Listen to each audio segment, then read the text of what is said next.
A criança que brincava com os espíritos. Você já ouviu falar de crianças que têm amigos imaginários? Muitos acreditam que é apenas imaginação fértil. Mas, e se eu te dissesse que, em alguns casos, esses amigos podem ser algo muito mais sinistro? Essa história aconteceu com uma família comum e até hoje ninguém consegue explicar o que realmente aconteceu. Em 2017, Laura e Marcos decidiram mudar de vida. Eles compraram uma casa antiga no interior de Minas Gerais. Era um casarão bonito, com mais de 100 anos de história. O terreno era enorme, cercado de árvores, com um jardim abandonado e um pequeno lago nos fundos. Eles estavam empolgados, queriam criar sua filha, Ana, de 5 anos, longe da correria da cidade grande. A casa parecia perfeita. Grandes janelas de madeira, piso de tábuas antigas, lareiras em vários cômodos. Era como voltar no tempo. Mas logo nos primeiros dias, pequenas coisas começaram a acontecer. Ana, que sempre fora uma menina tímida e reservada, parecia encantada com a nova casa. Passava horas explorando cada canto, principalmente o sótão, um lugar empoeirado, cheio de móveis velhos e brinquedos antigos deixados pelos antigos donos. Pouco tempo depois da mudança, Ana começou a falar de seu novo amigo. Ela o chamava de o menino da janela. Segundo ela, ele aparecia sempre no fim da tarde, na janela da cozinha.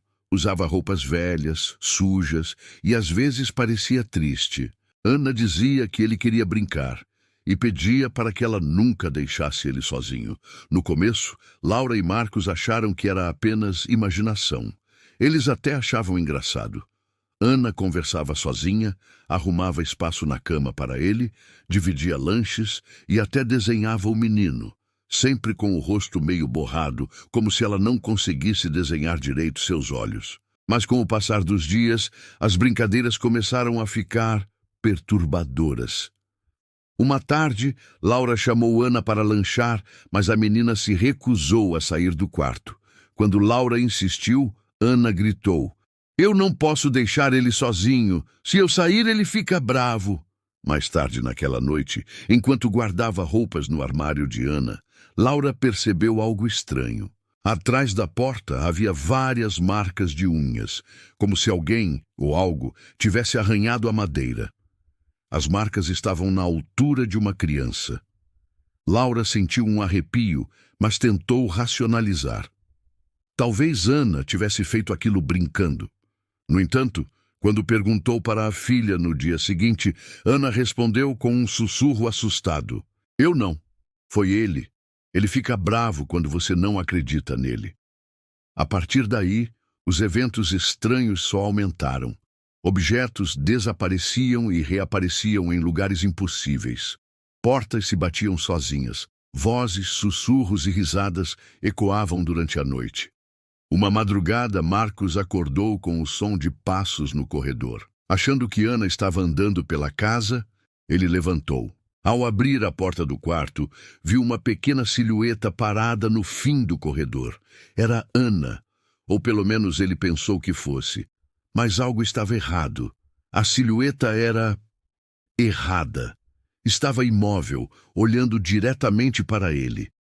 Quando Marcos chamou o nome da filha, a figura simplesmente desapareceu diante dos seus olhos. Ele correu até o quarto de Ana e a encontrou dormindo profundamente, abraçada a um ursinho de pelúcia.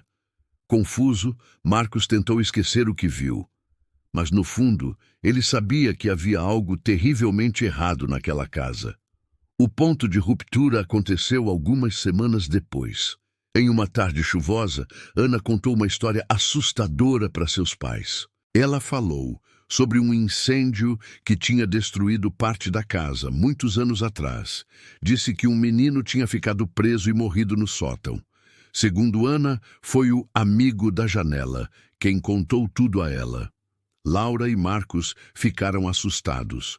Eles nunca tinham mencionado nada sobre incêndios para a filha, e até onde sabiam, a casa não tinha histórico de acidentes. Movidos pela curiosidade e pelo medo, eles pesquisaram e descobriram.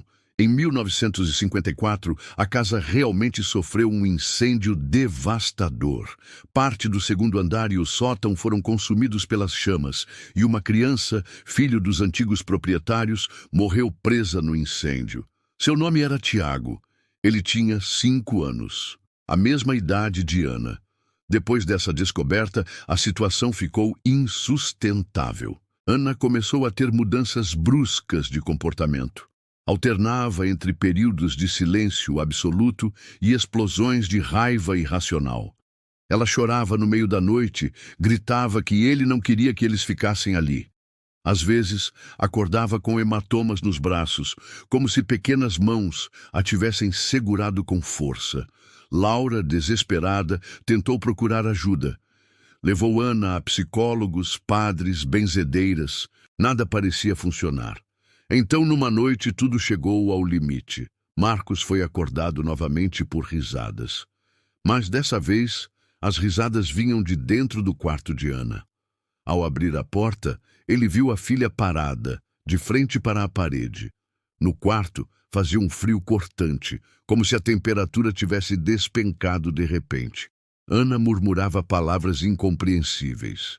Sua voz era diferente, mais grossa, distorcida. Marcos se aproximou lentamente e chamou por ela. Ana virou o rosto devagar, com um olhar vazio, e disse: "Ele disse que vocês precisam ir embora, antes que seja tarde."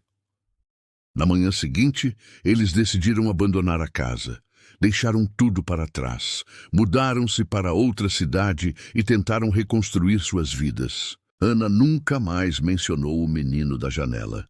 Mas até hoje, Laura jura que às vezes, quando passa em frente a uma janela à noite, vê pequenas mãos sujas pressionadas contra o vidro, como se alguém ainda estivesse esperando para brincar. Você acredita que crianças podem ver o que nós não vemos? Ou será que algumas amizades duram além da vida?